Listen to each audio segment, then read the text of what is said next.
The Chargers roster is more or less set at this point, and today we're taking a look at the 3 biggest upgrades the team has made in the 2023 offseason. You are Locked On Chargers, your daily podcast on the Los Angeles Chargers, part of the Locked On Podcast Network, your team every day.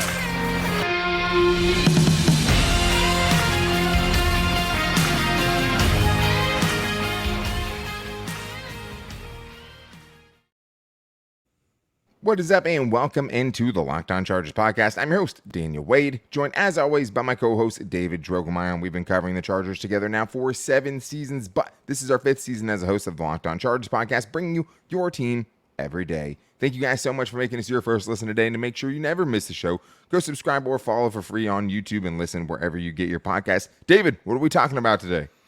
On today's show, we are going to get into the biggest upgrades of the offseason for the Chargers. So we're talking Kellen Moore over Joe Lombardi. We're talking about the additions to the wide receiver core, Quentin Johnston, Derius Davis, that room looking a whole lot better. And then Eric Kendricks and Drue Tranquill. Is that an upgrade? We're definitely going to get into it. That one's going to be really tough because obviously the Chargers think that Eric Kendricks is an upgrade, but Josh Palmer and DeAndre Carter versus Quentin Johnston and Derius Davis, I think the Chargers can definitely find at least stylistic upgrades there for sure. But the biggest upgrade to me, David, is Joe Lombardi, or at least, Kellen Moore over Joe Lombardi last year. I mean, everyone who watches this show, the everydayers already know kind of how we felt about him. It felt like moving on to a new offensive coordinator was the bare minimum the Chargers could do. And to me, David, it has a lot to do with a couple things. First of all, putting up more points, being more efficient offensively, and putting teams away offensively, which is something Mike McCarthy didn't like him doing very much. But I think there are certain parts of where, if you look at where Dallas's offense was last year, and that was even with Cooper Rush for 4 or 5 games, and you look at where the Chargers struggled last year, like there's some obvious places where the Chargers should improve because Kellen Moore's in the building. Yeah, I mean, absolutely. I think, before we jump into it, you got to look at kind of the prerequisites of what Brandon Staley was looking for when he was looking for his new offensive coordinator, some of the things that really needed to improve. He basically just said, hey, we got to get to a higher level at the line of scrimmage running the football. And then we have to marry that run and pass a little bit more successfully.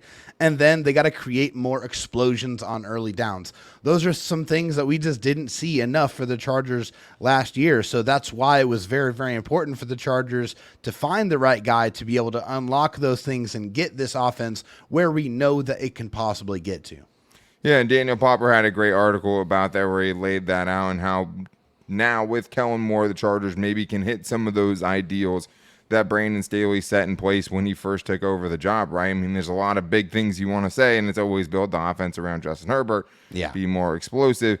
And there's, I think, a lot of reasons for the Chargers to think they'll get better in those areas in 2023. To me, one of the things I was looking at specifically when talking about a new offensive coordinator, because of what happened to the Chargers last season, how do you make adjustments? How well do you play in the second half? Do you put teams away? And I think in that regard, this guy has a lot of kind of feathers in his cap, especially compared to Joe Lombardi. And this is not even with a full season of Dak Prescott, right?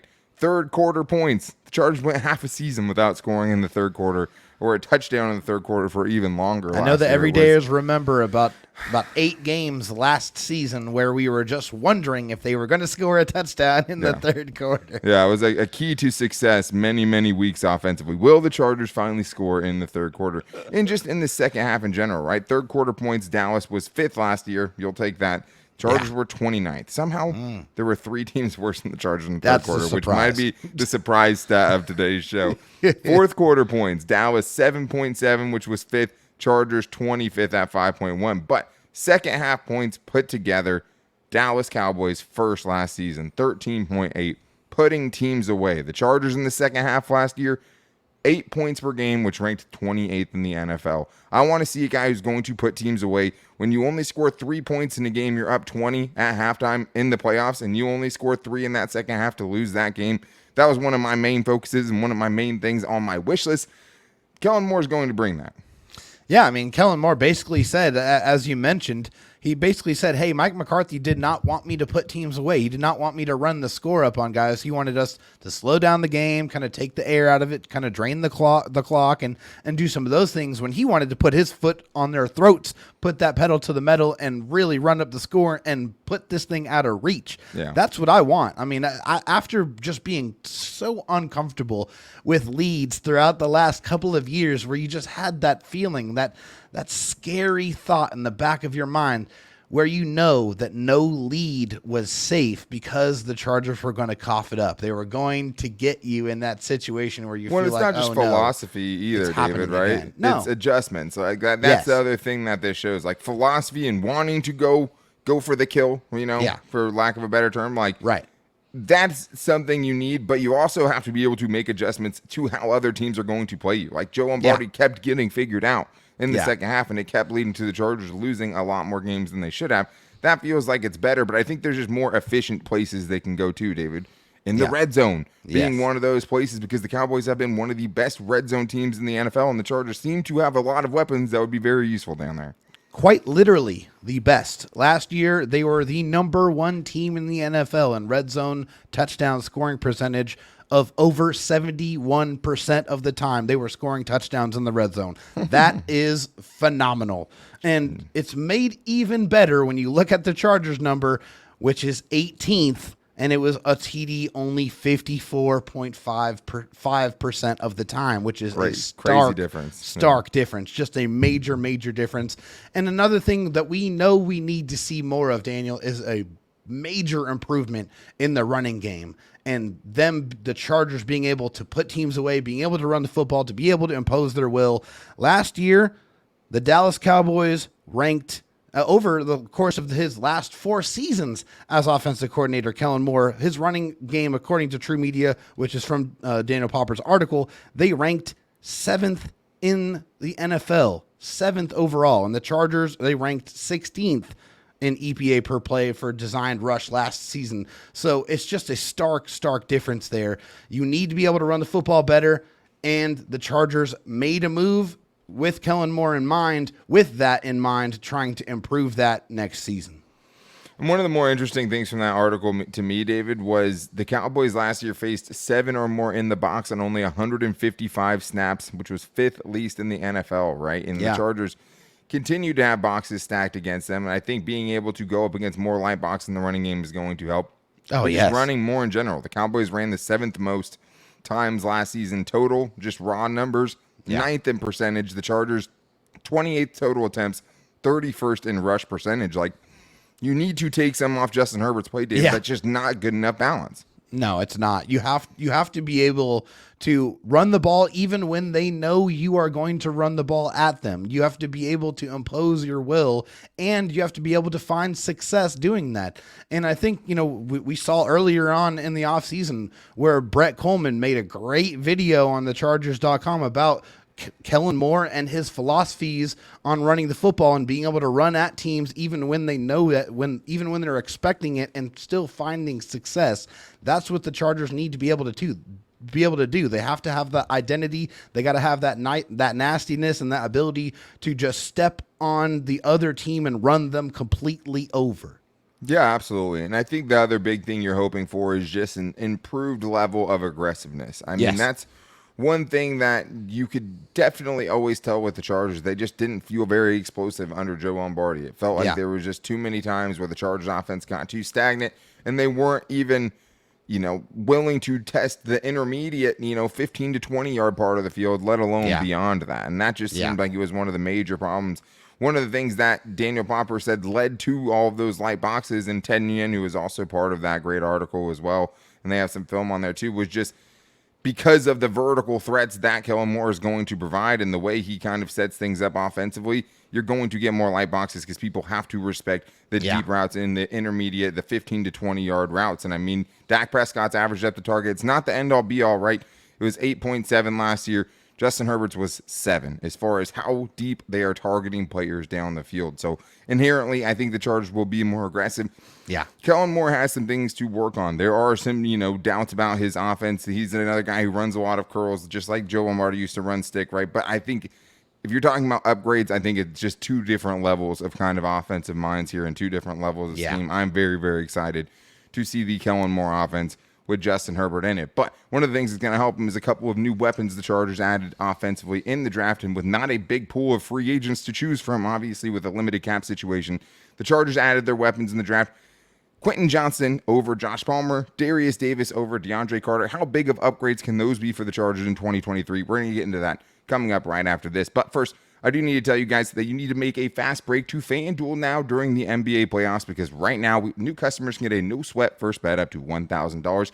That's $1,000 back in bonus bets if your first bet doesn't win. It's always great to win. It's even better when you win after you lose. I mean, that's the best way to win in my mind. It's pretty safe there. No sweat first bet. And the NBA Finals are going to kick off. We have a Game 7 coming up between the Heat and the Celtics. If you want to get in on that action, FanDuel is the best place to go because they have great promotions every day, a safe and secure app, and you can get paid instantly. There's no better place to bet all of your playoff action than America's #1 sportsbook. So visit FanDuel.com/lockedon and get that no-sweat first bet up to $1,000. That's FanDuel.com/lockedon. FanDuel, official sports betting partner of the NBA.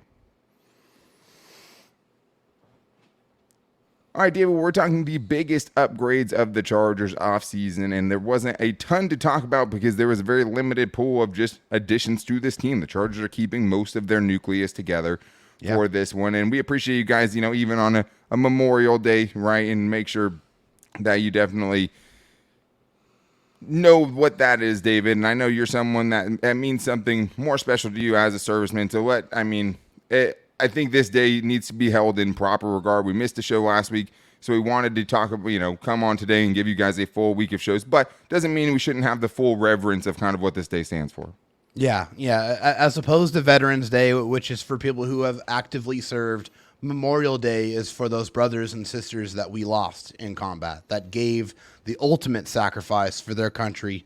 And, that's what this day is for. So don't forget that. Don't forget why you have this extra day off, this long weekend, and just take a moment and remember those people that fought and died for our freedom. Yeah, and I think most of us connect. I mean, I've had family members who have lost their life protecting this country and giving us the opportunity to do what we're doing now and talk about football, right, in May. So it's very nice. Obviously, love the 3-day weekend, but remembering what it's all about is very important as well. And the good news is we're back to 5 shows this week because we didn't miss one last week because David's freaking internet, of course. No, I'm just kidding. But we will be back with you guys tomorrow, making up for that Fan Mail Friday show we missed at Chargers mailbag. So make sure you guys hit us up in the YouTube comments or give us your upgrades in the YouTube comments if you want. But let's get to Quentin Johnston over Joshua Palmer, because there's not a ton of options as far as guys who are going to be taking over starting roles, right, or inheriting them. That's why the Eric Kendricks, Drue Tranquill, talk is very interesting too. But David, I think there's a lot of reasons to believe, even projecting because it's a rookie, that Quentin Johnston can be an upgrade over Josh Palmer.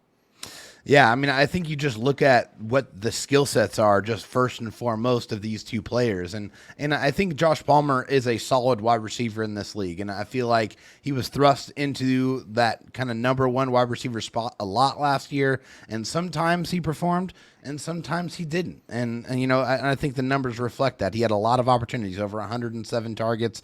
And, he had a decent year, 769 yards and 3 touchdowns. But I think there were just some instances, like I said, where you were wanting him and truly needing him to step up and be that guy and kind of take over a game.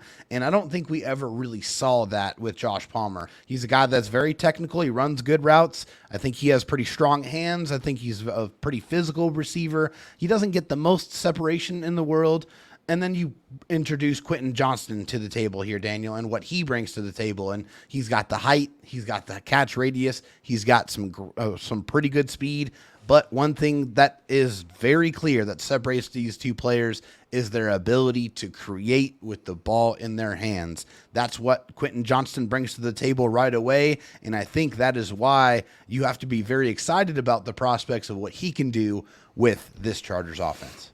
And this isn't a knock on Josh Palmer, right? And Not that's at all. an important part of this. Like, Josh Palmer is going to be incredible depth for this team. Look at how banged up this receiving core was last year. But, like, if Josh Palmer can be your number 3 now with either Mike and QJ at top or, Quentin Johnston and Keenan Allen up top with Josh Palmer as your 3, you're just in a much better situation. And this room is the most upgraded room on the Chargers roster. If we're talking about upgrades, bar none. This is where the Chargers upgraded the most. Kept most, their major contributors from last year.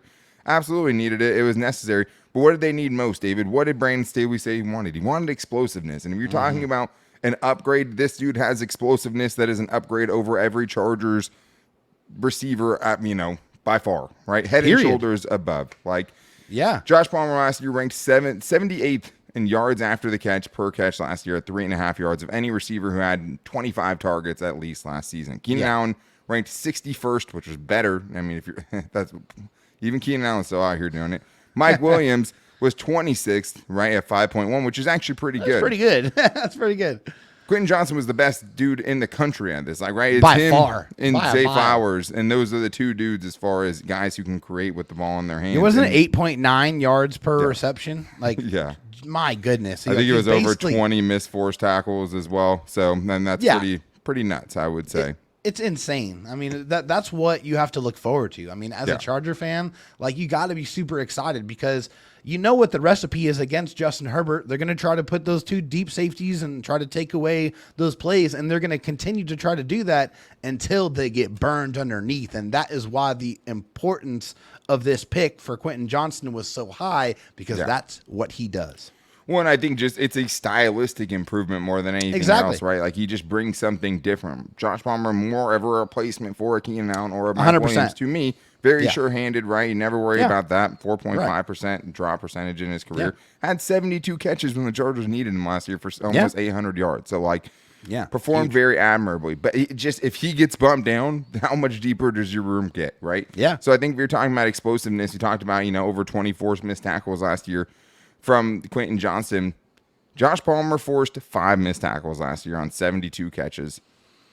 Total, the Chargers wide receivers between Keenan Allen, who had 1, Mike Williams, who had 4, and Josh Palmer, who had 5. That's 10 between the three of them all year last year. So it's not enough. They don't have enough guys who can threaten you in that way. And unlike Josh Palmer, once Quentin Johnston gets to full speed, he can pull away from a defense. That's something that no other Chargers wide receiver outside, Jalen Guyton and the guy we're going to talk about, Derius Davis, have. But when this dude hits full stride, I mean, he is very, very fast. He can take it the distance. Don't lie, right? The GPS numbers say that exactly. Just a different kind of player. But I do think in a way big improvement the Chargers should get this year, David, is Derius Davis over DeAndre Carter in more than one way, right? Maybe as a receiver, I don't think we'll see it as much, but as a gadget player specifically and a return man, I think Derius Davis absolutely can be an upgrade. Yeah, I mean, I think when you look at Derius Davis, at least in college, as far as his punt return and his kick return numbers, his punt return numbers are staggering. I mean, it's 15 yards per punt return on average, which is just truly spectacular. That's and major yards.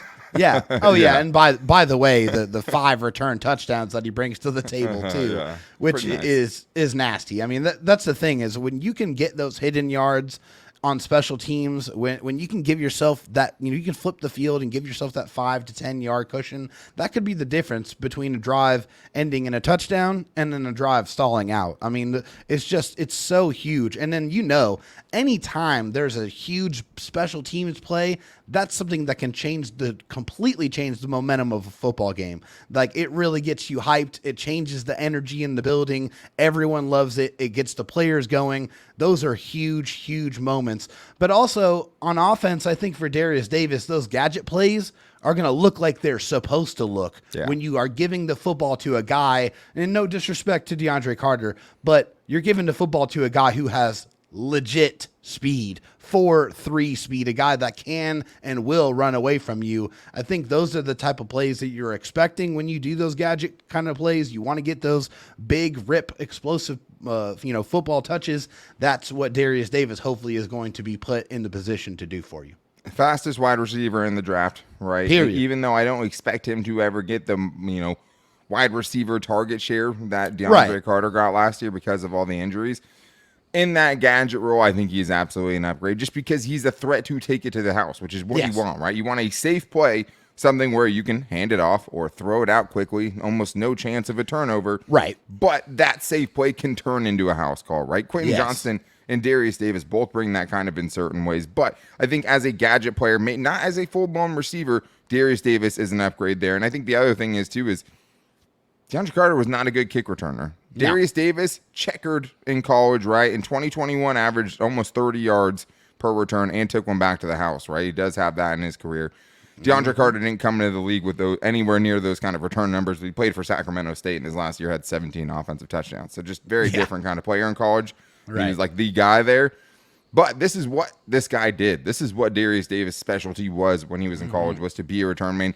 And DeAndre Carter ranked 40th in kick return average amongst anyone with more than 10 attempts in 2022. Really so there's only 32 teams, David. We can all do the math right there, right? So less important now, and I think the rule change is actually going to help the Chargers, because I do think Derius Davis is actually a better punt returner than a kick returner. Yeah. So now that you can fair catch and get a ball at the 25, makes, the question marks, I think, around his kickoff return ability there. He still can take one and have a chance to take it back to the house if he wants. Exactly. Right? And has the speed to do it. But I do think that covers up the weaker of the two special teams parts of his games, because he's absolutely electric as a punt return man, and I think can be an upgrade, even though DeAndre Carter, whether people want to believe it or not, was actually a pretty good punt returner in 2022. He was. And those secret yards, those hidden yards the Chargers got on special teams last year, their play on special teams last year was unequivocally the only reason they made it to the playoffs. If the Chargers had a normal, terrible, special teams year, they don't make the playoffs last year. They just don't, simply put. Yeah. But David, we're talking about additions, right? Upgrades, things like that. The Chargers are going to get some upgrades just from some players coming back. You think that Rashawn Slater might be an upgrade over Jamari Sawyer, even with how great he was? The answer is yes. You know who else is an upgrade over someone like Chris Rumph or Kyle Van Noy? Joey Bosa, who last year had the best pass rush win rate in the NFL. That's not a typo, right? So we're going to get into that. And also, is Eric Kendricks actually an upgrade over Drue Tranquill? Because the Chargers think he is, coming up after this. All right, we're talking about the biggest Chargers upgrades during this offseason. The Chargers fell short. They didn't get to where they needed to go last year. They lost in embarrassing fashion. Things had to change. And they made some upgrades that should probably make a big difference. But the one that they're really, really banking on, and really had the choice between two different dudes, is Eric Kendricks over Drue Tranquill. We had our thoughts on it in the moment. Both of us were surprised by it. Both of us wanted the Chargers to retain Drue Tranquill because I thought he was a bright spot on a bad defense in 2022. The Chargers didn't feel that way, David, but it's very hard because of the season we saw from Eric Kendricks, where he was in a totally new defense under Ed Donatel. Yeah. Not with the guy he was with, Mike Zimmer, basically his whole career. Right. And he struggled to an extent, right? Luke Braun trusts this dude. I trust this dude. He's still a good player. But it's something that's very hard to say at this point, David, if he's going to be a big upgrade over Drue Tranquill, who had his best season. Yeah, he did. He really did have his best season. It's definitely one of those things where he put it all together. But you have to look at kind of what he's done in the league so far. And I think it's easy to romanticize about a player that you watched and that you covered and that you paid a lot of attention to. But when you kind of look at the numbers outside of last year, I mean, they're kind of pedestrian, I would say. I mean, 75 tackles his first year in 15 games. And then you're talking about Drue Tranquill? Yeah, Drue Tranquill here, yes. Yeah, Drue Tranquill here. Yeah, the first season, decent. Like I said, 15 games, 75 tackles. Second year, 1 tackle. Then he gets hurt and misses the entire season. Comes back, has another decent season, 76 tackles, a sack and a half. And then this past season, he explodes. Over 140 tackles, 5 sacks, an interception, and a forced fumble. And he plays all 17 games. And he has 1 career interception. Yeah. Then you kind of look at Eric Kendricks' stats and you look at what he has done over longevity, over a long period of time, and it is very impressive. I mean, he's played 11-plus games in all 8 of his seasons, 14 or more games in 7 of those 8 seasons. He has 9 interceptions. He has 2 pick sixes. He has 15 sacks, including 5 sacks in 2021, so he has recent production with that as well. And, by the way, over 109 tackles in 7 of his 8 seasons.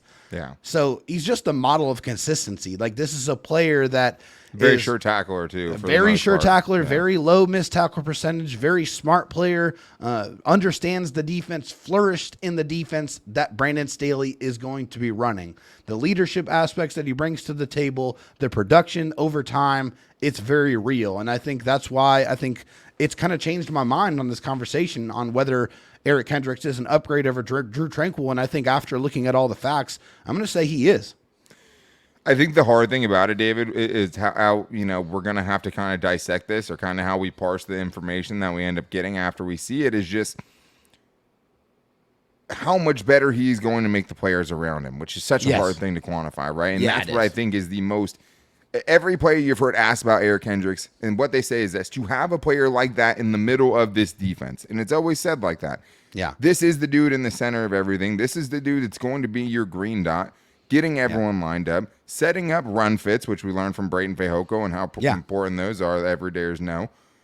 Those are the things that are going to be hard, right? You can't find that in a box score. And that's what's going to be tough. And that's where I think the Chargers think they're going to get the best, as far as upgrade. Like, he'll be able to line everyone up. Like, because if you're talking about upgrade, like, Drue Tranquill is a better blitzer. Drue Tranquill, at this point, more athletic. Eric Kendricks, though, I think football IQ way higher. I think the way he kind of can get in on routes as far as finding the passing lanes and getting into those and making plays on the football. Ask Justin Herbert, who got picked off by him a couple years ago. Yeah. I think all of those things, like how he feels against the run, like his discipline, how he plays everything and putting himself in the right spot. Like, I notice a genuine difference as opposed to watching the Chargers, where it feels like everyone's running in the wrong gaps all the time. So misaligned. I think it'll be hard. They just were misaligned way too often. And the guys highest in the broken middle, play percentage in the league, the Chargers defense. So right there. I mean, it's right there in the numbers. The guy in the middle is the guy that connects the back end to the front end. I mean, that's why he is so very important. He's making sure everyone's lined up, making sure everyone knows what they're doing, where they're going, how they're attacking. That's what a commander in the middle does.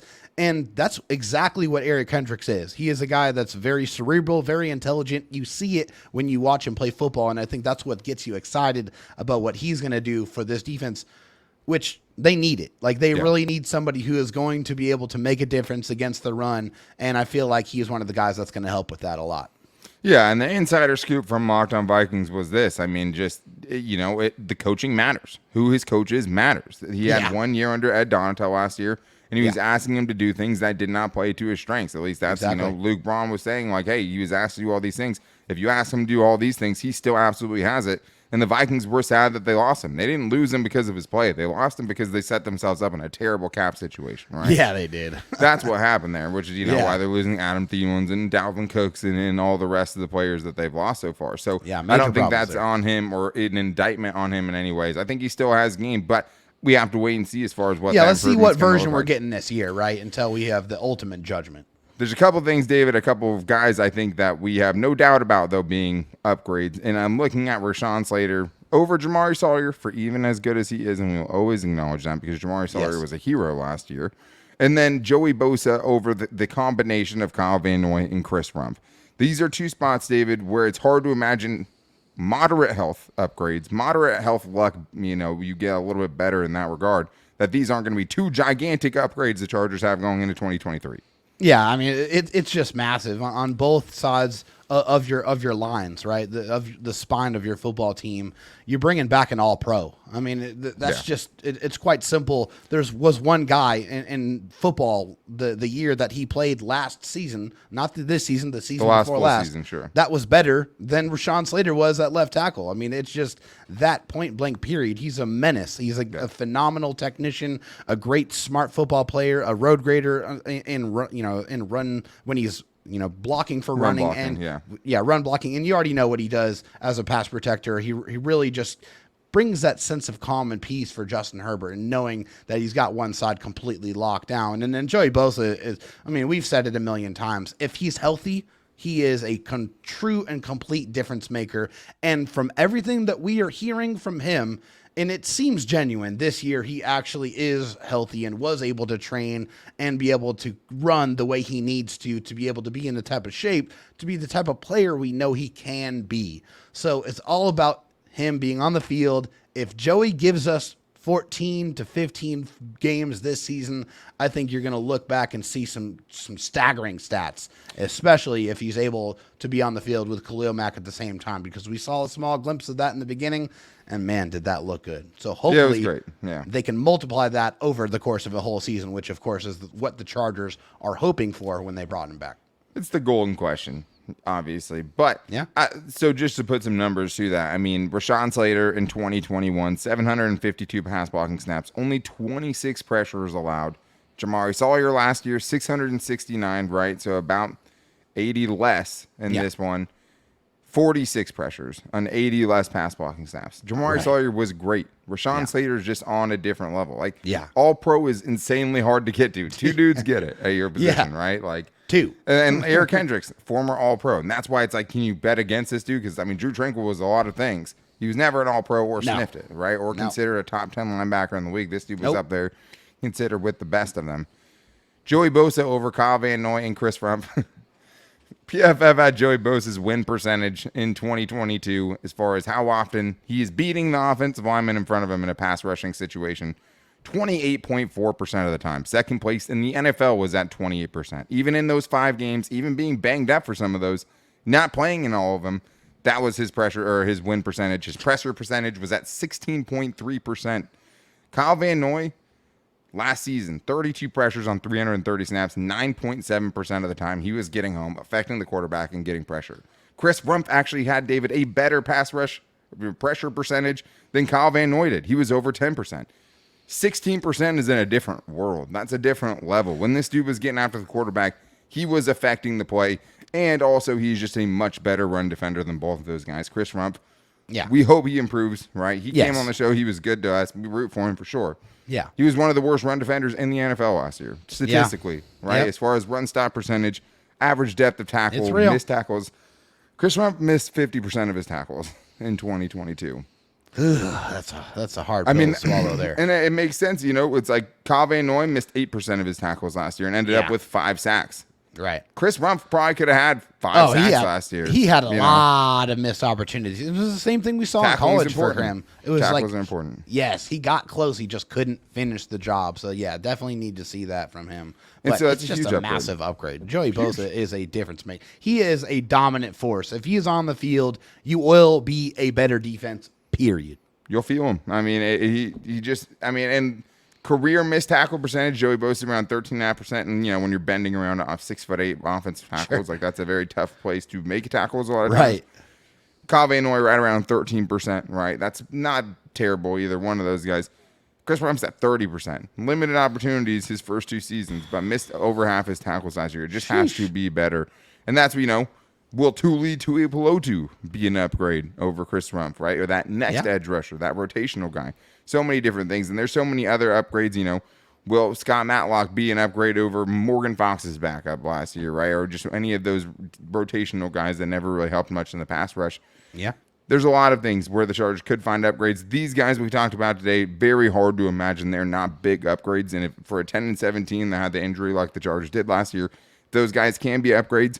Who knows where the ceiling is for this team? But that is going to wrap things up for today's show. But as the everydayers know, we will be back with you guys tomorrow. And we want to, since we would have taken Memorial Day off normally, give you guys the Fan Mail Friday that you missed last week. So if you guys want to get in on that action, make sure to hit us up on Twitter at LockedOnLAC. You can find me on Twitter and hit me up personally at Dan Talk Sports. And David Drogemeyer's DMs are always open at DroTalkSD. You can also put your question in the YouTube comments. We will be getting some of the questions that we got in before that we didn't get to on those shows. So we have some already, but always room for more. Always room for more great questions. And you can always call into the voicemail line at 323-524-7924. So thank you guys again for making us your first listen today. To make sure you never miss the show, go subscribe to the Locked On Chargers YouTube channel and also listen wherever you get your podcast from. But we will be back with you guys tomorrow for a little Chargers mailbag day and getting your questions on the show. But until then, guys, take it easy and go Bolts.